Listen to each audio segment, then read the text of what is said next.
Okay, Bismillahirrahmanirrahim. Assalamualaikum warahmatullahi ta'ala wabarakatuh. Semua pelajar tingkatan 2.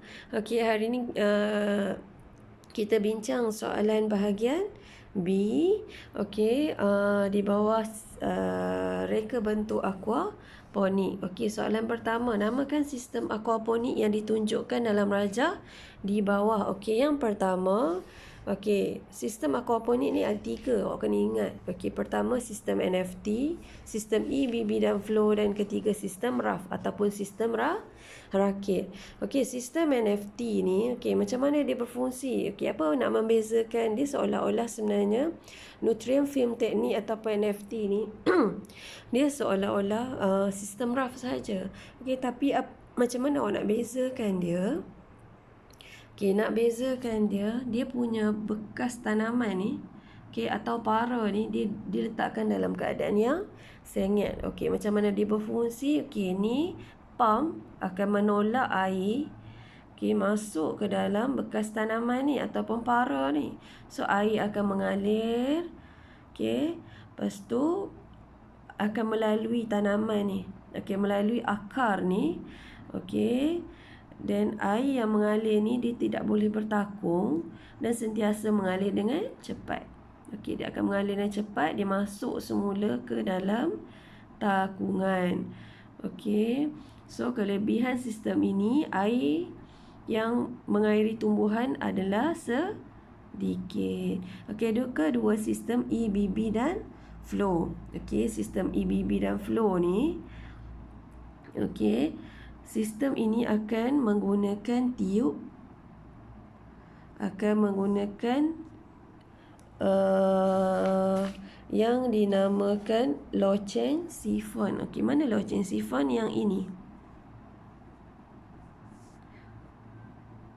Okey, sorry. Yang kecil ni. Yang kecil ni adalah loceng sifon. Okey. Okey, apa fungsi loceng sifon ni? Fungsi dia sama dengan seolah-olah mirip dengan pelampung pada tangki simbah. Okey, apa fungsi pelampung pada tangki simbah? Okey, pelampung ni, okey, kalau air dah penuh dalam tangki simbah, dia akan menghentikan aliran air. Okey, tetapi loceng sifon ni, okey, akan mengeluarkan air jika penuh. So, okey, macam mana dia berfungsi?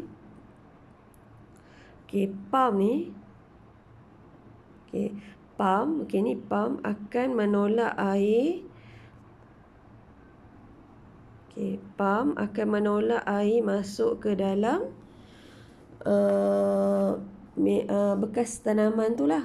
Okey, kemudian, okey, bila air dah penuh dalam bekas tanaman tu, okey, dia akan mengeluarkan air. Okey, tiub loceng sifon tu akan dapat signal, okey, bahawa air ni penuh. So, dia akan mengeluarkan air semula ke dalam bekas takungan ni. Okey, boleh faham Okey, ketiga sistem RAF. Okey, sistem RAF ataupun sistem rakit. Okey, sistem rakit ni, okey, dia menggunakan media tanaman, okey, seperti styrofoam sponge.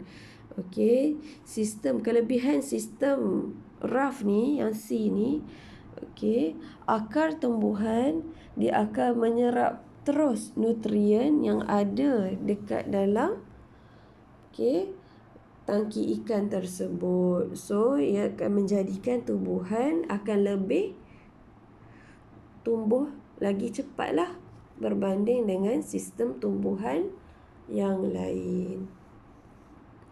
Okey, yang nombor 2 pula, okey. Yang A, aquaponik secara takungan. B, aquaponik secara kitaran. Okey, apa beza aquaponik secara takungan dan kitaran? Okey, kalau takungan hanya menggunakan satu bekas sahaja. Okey, dia hanya menggunakan kolam, tangki atau bekas yang sama untuk ikan dan tanaman. Okey, maksudnya ikan ni dipelihara di dalam bekas dan tanaman yang berada di atas permukaan air dengan akar yang terendam. Okey, kalau takungan dia gunakan satu bekas saja. Kalau kitaran dia akan menggunakan dua bekas cat tangki, iaitu tangki ikan dan bekas tanaman kita letak secara berasingan. Okey. Okey, pertama hanya menggunakan kolam, tangki atau bekas yang sama untuk ikan dan tanaman. So A lah. Okey, yang kedua, ikan berada di dalam bekas dan tanaman berada di atas permukaan air dengan akar yang terendam. Okey, maksudnya dia berada dalam bekas yang sama dalam akar yang terendam. So A lah. Okey, yang ketiga, menggunakan dua bekas iaitu tangki dan bekas tanaman secara berasingan. So B, aquaponik secara kitaran. Okey, tandakan right pada media penanaman yang digunakan pada sistem EBB and flow. Okey, yang ni awak boleh tengok dalam muka surat. Jawapan dia ada dalam muka surat 100, buku teks muka surat 124.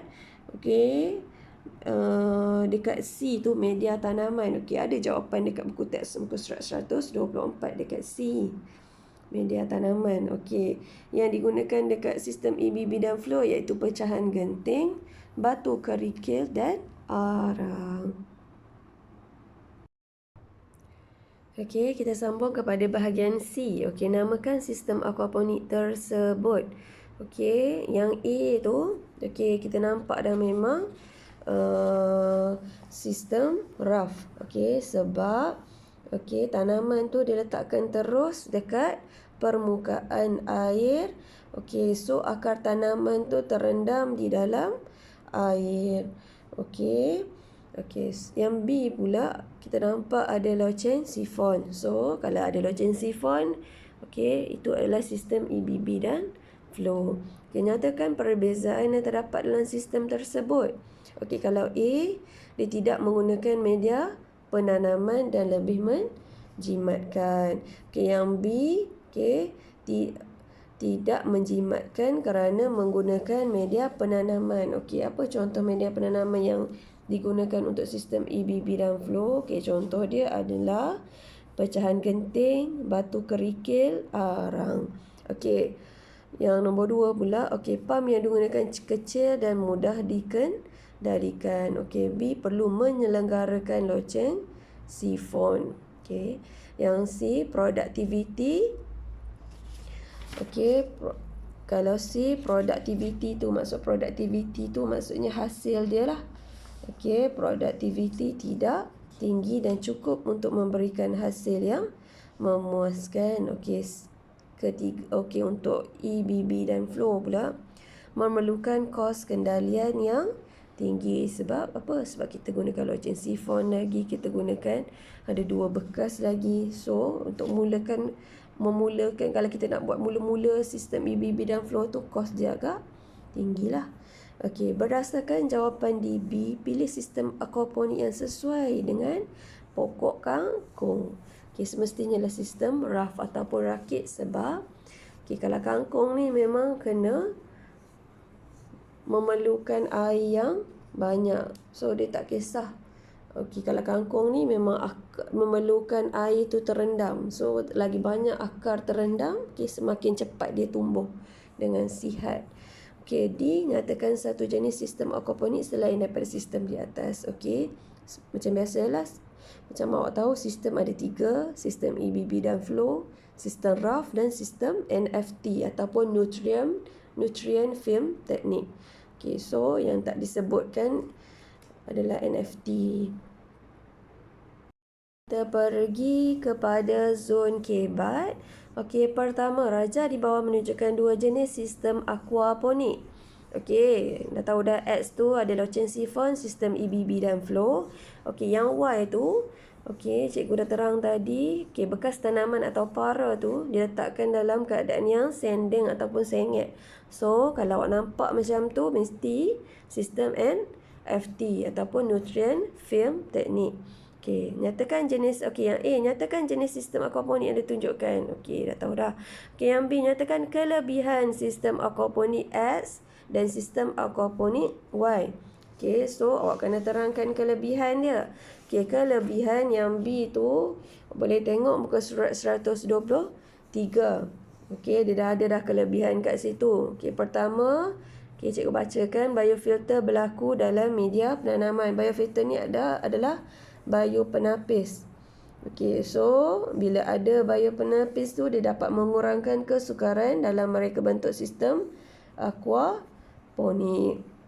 Okey, yang B, yang X pula, yang biji benih nursery boleh ditanam terus pada media penanaman.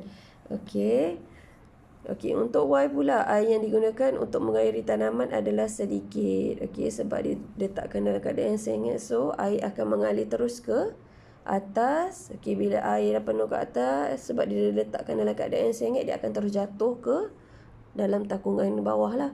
Okey, pump yang digunakan agak kecil. Okey, C, berikan 3 unsur dalam aquaponik dan berikan fungsi bagi unsur tersebut. Okey, unsur ada dekat muka surat, boleh merujuk muka surat 118. Okey, kat situ kat bawah sekali dia ada bagi unsur. Okey, yang pertama, ikan dan fungsi dia mengeluarkan sisa makanan yang mengandungi amonia.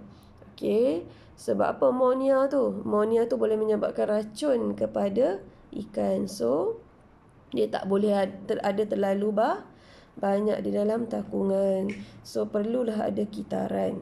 Okey, 2, bakteria. Okey, fungsi bakteria menapis dan mengubah amonia menjadi nitrat dan zat berfungsi sebagai baja. Okey, nombor 3, tanaman menyalurkan air dan oksigen yang bebas amonia yang diperlukan oleh ikan. Okey. Okey, itu sahaja untuk hari ini. Okey, cikgu harap awak faham, dan sekiranya tidak faham boleh tanya cikgu melalui WhatsApp atau Telegram.